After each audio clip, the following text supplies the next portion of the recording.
David here with Figboot on Pens, back again with another fountain pen review. Today I have for you a couple of interesting things from Narwhal.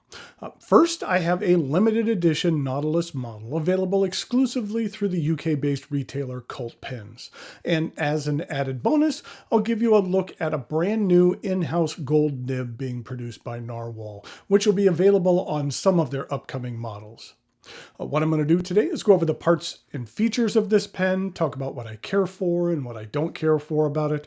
I'll show some measurements, size comparisons, and provide a writing sample with the aforementioned gold nib.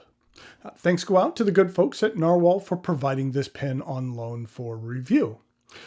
As I mentioned, this pen is an exclusive offering for Cult Pens. I'll get to price later, but one nice thing is that for any order above $135, which would include this particular pen, they offer free shipping to the US.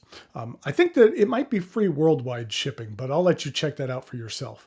Shipping is something I pay close attention to when ordering from retailers outside of the US.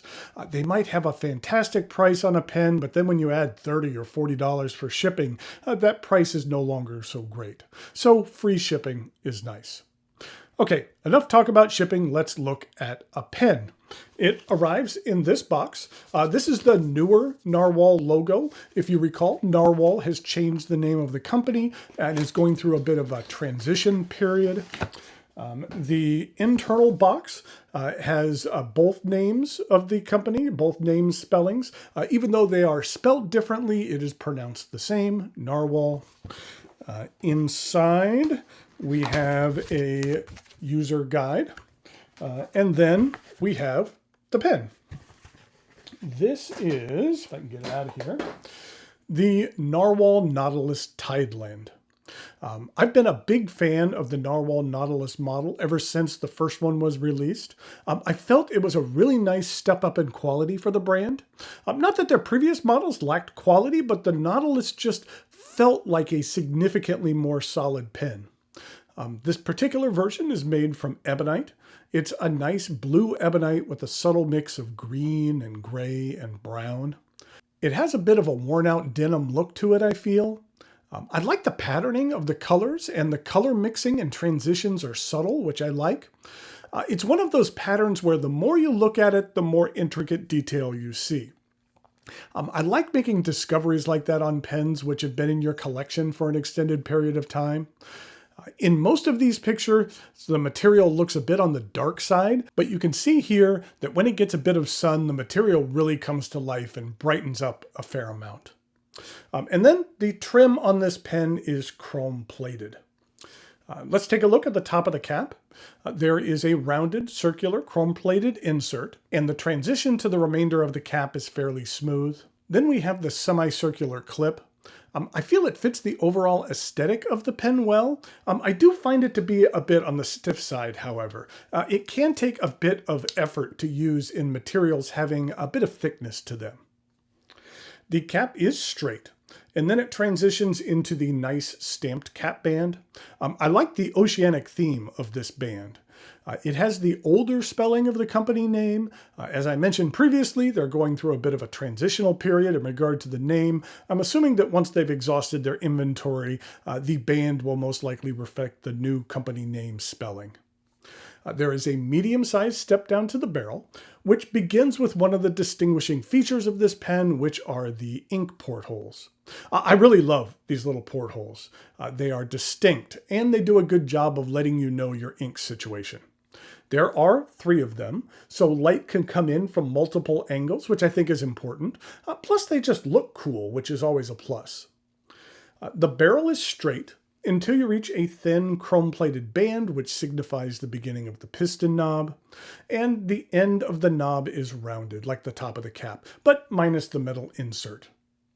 The cap twists off with 2 full rotations, and underneath we have something very special. It is Narwhal's brand new in-house gold nib.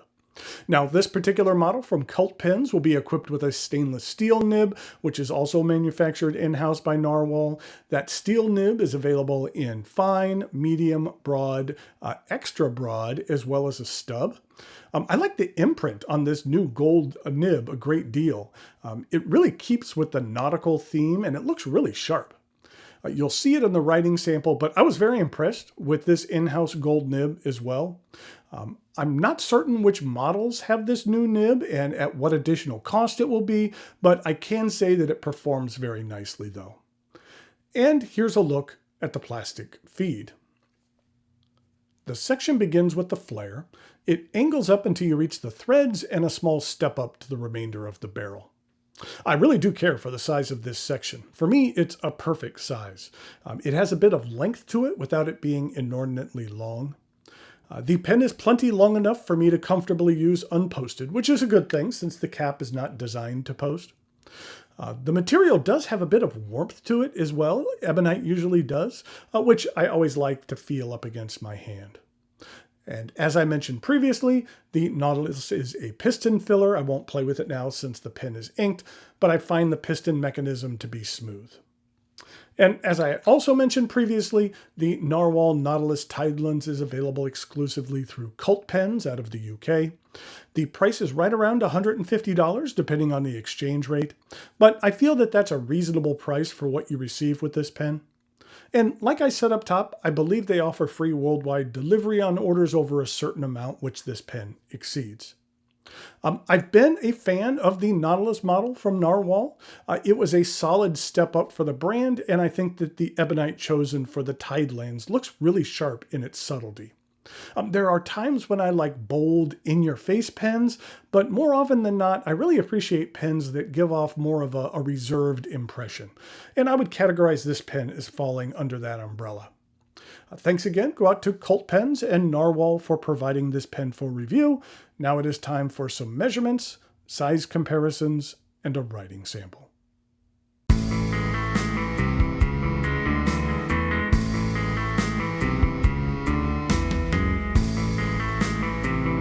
Here we go with some size comparisons for the Narwhal Nautilus Tideland.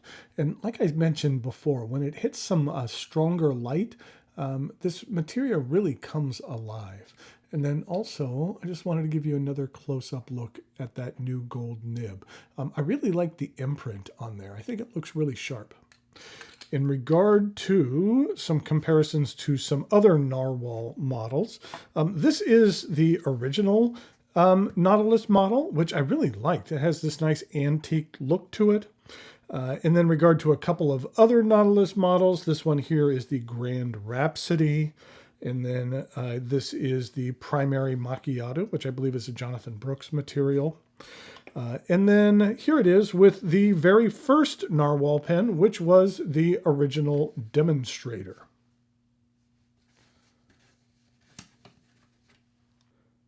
And then one more Narwhal pen. We had the original Demonstrator Plus. And then here it is with a Lamy All-Star. And finally, here it is with a TWSBI VAX 700. In regard to some uncapped comparisons, here it is with the VAX 700 and the Demonstrator Plus. And then finally, here it is with the Lamy All-Star.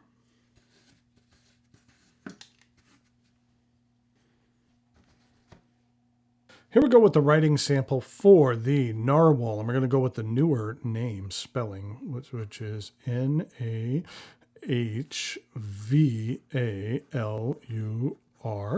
and this is the Nautilus Tideland.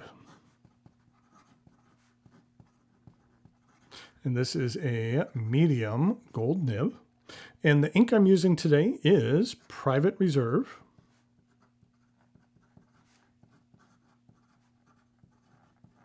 Blue Suede. This is what the ink looks like. I thought it was a nice match for this pen. This kind of looks like a bit of a blue suede or a blue denim.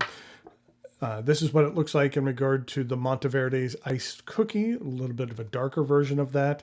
And here it is with Papier Plume number 13. This is what these 60 milliliter bottles for Private Reserve look like.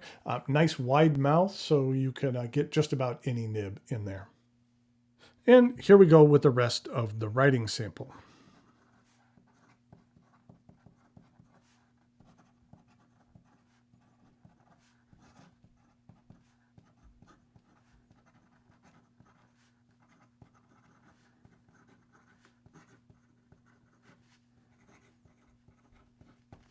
I will say that this gold nib writes very nicely. I'm impressed with it. You can get a decent amount of flex out of this nib.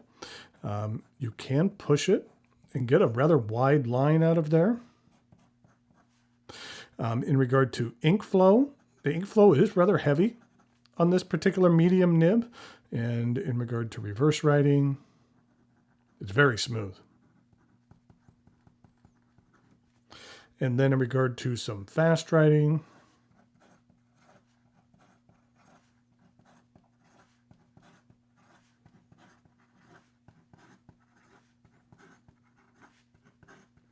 the feed had no problem in keeping up. So there we have the Narwhal Nautilus Tideland. Like I mentioned previously, this is something that is an exclusive at Cult Pens in the UK. I'll put a link in the notes below where you can check this out. And until next time, thanks for watching, and I'll talk to you later.